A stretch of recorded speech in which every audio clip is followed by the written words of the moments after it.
আমাদের তো এই একটাই সমস্যা যে আমরা যখন একটা ঘটনা ঘটে তখন আমরা ভবিষ্যৎ পরিকল্পনায় নামি।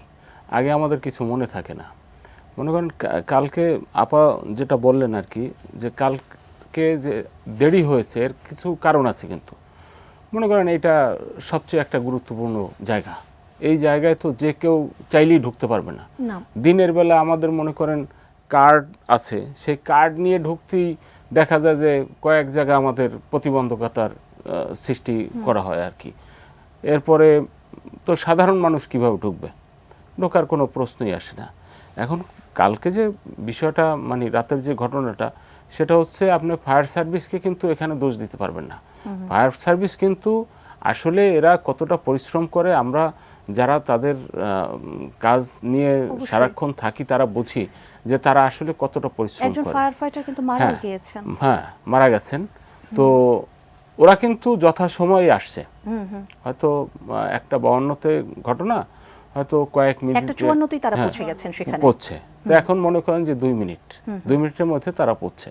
হয়তো ধরলাম যে আরো 2-4-5 মিনিট গেছে, কিন্তু আসার পরে গেট তো তালা মারা, ওখানে পুলিশ আছে গেটের দায়িত্বে। তো পুলিশ আছে, পুলিশ চাইলেই তো ওই পুলিশ যে গেটের দায়িত্বে সে চাইলেই কিন্তু গেট খুলে দিতে পারবে না। মাঠের অলরাউন্ডার আমি, আর ঘরের allrounder Tylox. Tylox toilet cleaner, clean মানেই টাইলক্স। তার ওইখানে যে কমান্ডিং যে অফিসার আছেন তার সাথে যোগাযোগ করতে হবে। সে ওই কমান্ডিং অফিসারের সাথে হয়তো যোগাযোগ করছে রাত্রবেলা, দেখা গেছে যে 1বার 2বার 3বার ফোন দিয়ে দেওয়ার পর হয়তো ধরছে, কেননা সবাই তো ঘুমাচ্ছিলেন সবাই। এরপরে ওই যে অফিসার সে চাইলেই কিন্তু আবার বলতে পারবে না যে হ্যাঁ গেটটা খুলে দাও, ফায়ার সার্ভিসের গাড়িটা ঢুকে যাক।